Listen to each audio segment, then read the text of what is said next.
તલાળા પંથકમાં સીડલેસ એટલે કે ગોટલા વગરની કેરીની જાત બજારમાં આવી। કેરી રસિકોએ મન ભરીને માણ્યો સીડલેસ મેંગોની મજા। 19 વર્ષના પરિશ્રમ બાદ મળી સફળતા।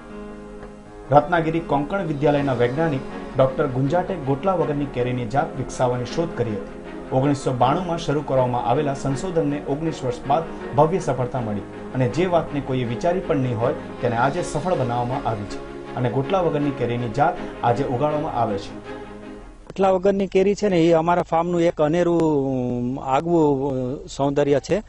જે ગોટલા વગરની કેરી છે એ સિંધુ 117 નામની જાત છે અને જે રત્નાગીરી કોંકણ વિદ્યાપીઠનું સંશોધન 1992નું સંશોધન કરેલું છે અને ત્યાંના સાયન્ટિસ્ટ હતા ત્યારે ડોક્ટર ગુંજાટે સાહેબ કરીને જેને 19 વર્ષ મહેનત કર્યા પછી આ જાત બહાર પાડી છે અને અંદર ગોટલું બિલકુલ હોતું નથી અને બિલકુલ સીડલેસ મેંગો જેમ આપણે દરેક કેરી કાપીએ છીએ ને વચ્ચેથી જે સફેદ કલરનું ગોટલું નીકળે છે અને તુરું નીકળે છે એમાં આમાં ગોટલું નથી નીકળતું। પ્રકૃતિની સાથે જોડાયેલા તલાળાના ખેડૂત શમસુદ્દીનભાઈ પોતાની નર્સરીમાં ઘણી અવનવી જાતો ઉછેરતા હતા।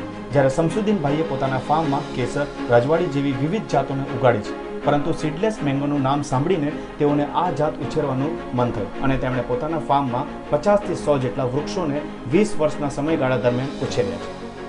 નામની જાત છે અને બીજી અલગ અલગ વેરાયટીમાં આપણે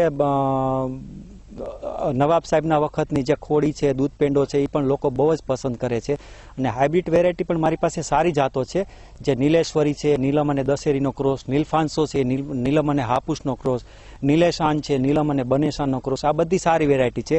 આપણી પાછળ જે દેખાય છે એ અત્યારે નીલફાન્સો નામની જાત છે જે શેપમાં આપણને ન ગમે પણ સ્વાદમાં બહુ જ સારી કેરી છે। આ કેરી લેટ પાકે છે પણ સ્વાદમાં એકદમ સારી છે સર। પ્રથમ વખત જ આ સીડલેસ કેરી માર્કેટમાં આવતા શમસુદ્દીનભાઈ ખૂબ જ ખુશ થયા હતા। જ્યારે આ કેરી માર્કેટમાં આવતા કેરી રસિકોમાં પણ ખુશીનું મોજી ફરી વળ્યું છે, જે પરથી સાબિત થાય છે કે ગોટલા વગરની કેરીને લોકો તરફથી બહોળો પ્રતિસાદ મળ્યો છે। માત્ર આટલું જ નહીં પરંતુ ડોક્ટરો પણ આ કેરીને સ્વાસ્થ્યવર્ધક અને ગુણવત્તાવાળી ગણાવી રહ્યા છે। આમ આ નવી ગોટલા વગરની કેરીને જાતે માર્કેટમાં પોતાનું સ્થાન પ્રાપ્ત કરી લીધું છે તેમ કહીએ તો અતિશયોક્તિ નહીં ગણાય।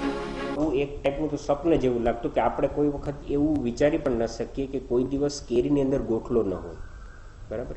હવે આ જે સિંધુ 117 કેરી છે જેની અંદર એમ કહેવાય ને કે ગોટલો ન, ટોટલી સીડલેસ કેરી આ ટાઈપની, અને એ જેની અંદર એમ કહેવાય ને કે એક પ્રકારની જેનેટિક એન્જિનિયરિંગ અથવા તો જે મારું કહેવાનું છે કે જે ક્રોસ બ્રીડિંગ કરીને ઉત્પન્ન કરેલી કદાચ જાત હોઈ શકે અને એની અંદર આવી રીતનું જે સીડલેસ એટલે કે ગોટલા વગરની કેરી થાય તો એનો જે પલ્પ હોય એનું એ યુનિટ જે કેરીનો જેટલો પાર્ટ છે એની અંદરનું વેસ્ટેજ એમ કહેવાય ને કે ઓછું જાય અને પલ્પ આપણને વધારે મળે। તો એ હું એમ માનું છું ત્યાં સુધીમાં આ એક પ્રકારનું એમ કહેવાય ને કે એગ્રીકલ્ચરલ પોઈન્ટ ઓફ વ્યૂ જોઈએ તો એક પ્રકારનું સારું સંશોધન થાય અને આ જ દિશામાં જેમ જેમ સંશોધન આગળ વધે તો આપણે વધુ સારી જાતની અને વધુ ઉમદા ગુણવત્તા ધરાવતી કેરી આપણે ફ્યુચરની અંદર અને અલગ અલગ જાતો વિકસાવી શકાશે। કેરી એક એવું ફળ છે જેમાં ખેડૂતો દ્વારા અવનવી પદ્ધતિઓ અપનાવીને વિવિધ જાતો વિકસાવી અને ઉગાડી શકાય છે, જે બાદ ખેડૂતો પણ તેનો મબલક પાક ઉતારીને પોતાની આવકમાં વધારો કરી શકે છે। ત્યારે ગોટલા વગરની આ કેરી અને તે સિવાયની અન્ય જાતોએ કેરી રસિકોમાં સ્વાદની રસધાર રેલાવી છે। કેરીની અવનવી જાતો સ્વાદપ્રિય લોકોને આકર્ષે છે અને તેથી જ કેરીને ફળોનો રાજા કહેવામાં આવે છે। Bureau report, news online, Gir Somnath.